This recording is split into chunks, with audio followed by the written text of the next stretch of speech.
अस्सलाम वालेकुम, मैं हूं आपका सोल्जर सलीम समी। आज हम फिर 2018 ज़ोडिक पे बात करेंगे। आज जो ज़ोडिक पे बात करेंगे वो है जमनाय। जमनाय का कैसा रहेगा 2018?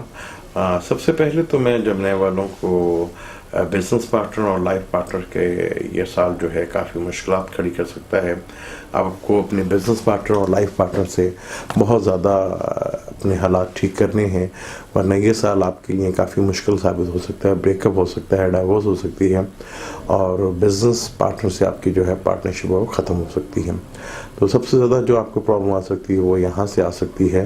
तो यहाँ आपको बहुत प्लानिंग के साथ और बहुत सही फैसले करके अपनी चीज़ों को बेहतर कर सकते हैं। साल के शुरू में ही एंड ऑफ दिसंबर में 14 दिसंबर से सन और सैटर्न का आपके 7वें हाउस में चल रहा है। अगर यहाँ पे कोई आपका मसला कोर्ट में गया होता फैमिली को लेके, तो वो अगर 14 जनवरी तक वेट करते हैं तो चीज़ें आपकी काफ़ी हद तक बेहतर हो सकती हैं।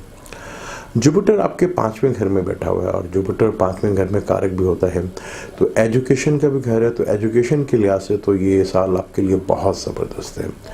बड़े लोगों से रिलेशनशिप के लिए ये साल बहुत अच्छा है। लव अफेयर के लिए भी ये टाइम बहुत अच्छा है। आपका लव अफेयर में कामयाबी मिल सकती है। अगर आपकी यहाँ पे मंगनी या निकाह हो जाता है तो रुखसती जो है, शादी जो है वो 2 साल की डिले हो सकता है, क्योंकि सैटर्न आपके 7वें हाउस में बैठा हुआ है।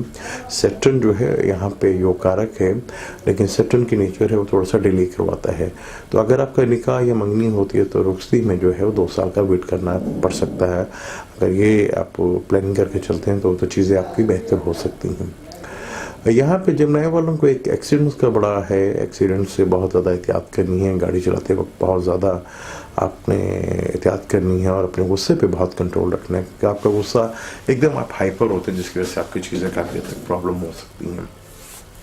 मंगल का जब स्कॉर्पियो में अपने घर में आना, तो वर्किंग प्लेस में जो लोग आपको काफ़ी तंग कर रहे थे, काफ़ी आपको बुराइयां कर रहे थे पीठ पीछे, वहाँ से आपको जान छूटती हुई नजर आ रही है कि मंगल अपने ही घर में आके आपके जितने भी एनिमीज के दुश्मन थे उनका तो वो सत्यानाश फेरेगा। तो आपकी खामोशी आपके लिए बहुत बड़ा बेनिफिट बन सकती है। वो दुश्मन अपने आप ही ख़त्म हो सकते हैं। अगर कोर्ट में कोई मसला है तो वो भी आप यहाँ पे विन कर सकते हैं, वो आपकी फेवर में हो सकता है। मंगल मार्च के बाद जब 7वें घर में आएगा तो वही आपके वहाँ पे सैटर्न बैठा है। मार्च और सैटर्न की जो करान होगा वो आपकी मैरिज लाइफ को लेकर और बिजनेस लाइफ को लेकर काफ़ी डिस्टर्ब करेगा आपको, क्योंकि मंगल इस कुंडली में मैलिफिक है, सैटर्न जो है आपका योग कारक है। इन दोनों का जो करान है वो बड़ा ही आपके लिए डिस्टर्ब कर सकता है। तो आपको यहाँ पे अपनी जो है अपनी लाइफ पार्टनर्स के साथ बना के रखनी चाहिए। बिजनेस पार्टनर के साथ अगर वो नहीं चल रही तो आप अभी से बैठ के उसको सेटलमेंट करके अपनी चीज़ों को बेहतर कर सकते हैं। जमनाय का जो सन जब शरफ में आएगा, क्योंकि सैटर्न 30 से 7वें घर से बैठ के 30 घर से 9वें घर को देख रहा है, तो यहाँ पे अगर आप बैरून मुल्क में बिजनेस का सोच रहे हैं तो ये बड़ा अच्छा टाइम है आपके लिए, बाहर जाने के लिए, बाहर के लोगों से काम करने के लिए, या बाहर के साथ आपकी कोई डील होते हुए ये बहुत ज़्यादा फ़ायदेमंद आपको होती नज़र आ रही है। तो बैरून मुल्क से आपको फ़ायदे मिलते नज़र आ रहे हैं, क्योंकि सैटर्न जो है ये पूरा साल जो है 30 नज़र से इसको देखता रहेगा। तो बैरून मुल्क जाना और वहाँ पर बिज़नेस करना बाय जहाँ पर आप बैठे हुए हैं वो आपके लिए ज़्यादा फ़ायदेमंद होगा, क्योंकि सन का यहाँ पे आना, क्योंकि सन जो है शरफ में आएगा और 9वें घर का और आपके 30वें घर का मालिक है, तो बैरून मुल्क से आपको काफ़ी बेनिफिट्स मिलते हुए नज़र आ रहे हैं। बिजनेस जो आप चेंज करने का सोच रहे हैं तो अभी वो टाइम सही नहीं है, उसको मत करें। 2018 में उसी बिज़नेस को आप तवज्जो दें। जैसे ही जुपिटर नवंबर अक्टूबर में स्कॉर्पियो में आएगा, कि स्कॉर्पियो में जुपिटर अच्छा तो नहीं होता, लेकिन यहाँ से 5वीं नज़र से वो अपने घर को देखेगा, तो यहाँ पे कोई टाइम अच्छा है कि अगर आप प्रमोशंस के लिए अगर कर रहे हैं तो यहाँ प्रमोशन आपकी हो सकती है। और ये अगर आप बिज़नेस को बढ़ाना चाह रहे हैं या बिज़नेस चेंज करना चाह रहे हैं तो ये टाइम आपके लिए अच्छा है अक्टूबर के बाद, क्योंकि अक्टूबर में जुपिटर ने हाउस चेंज करना है। राहु जो आपके 2nd हाउस में बैठा हुआ है, यह आपको थोड़ा सा फाइनेंशियली मैटर्स में वो प्रॉब्लम देगा।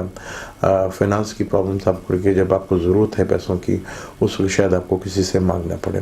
तो बेहतर कि आप प्लानिंग करके चलें कि आपको पैसा जो है आपका इस वक्त इस साल जो है काफ़ी प्रॉब्लम्स खड़ी कर सकता है। तो अगर आप एसेट को जोड़ते हैं और सही जगह आपको यूटिलाइज़ करते हैं तो आपको उससे काफ़ी फ़ायदा होगा।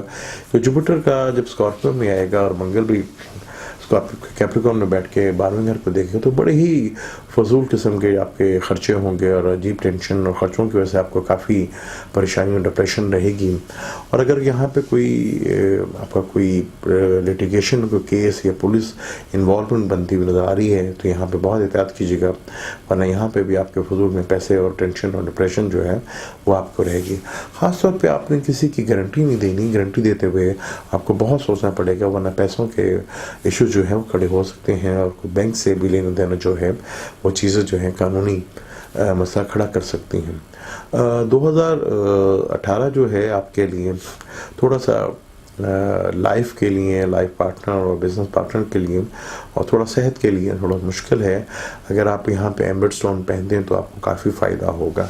और अपने गुस्से पे कंट्रोल रख के चीज़ों को और सही वक्त पे सही फैसला करके अपनी बहुत सी चीज़ें बेहतर कर सकते हैं। आप मुझे इजाज़त दें। अल्लाह हाफ़िज़।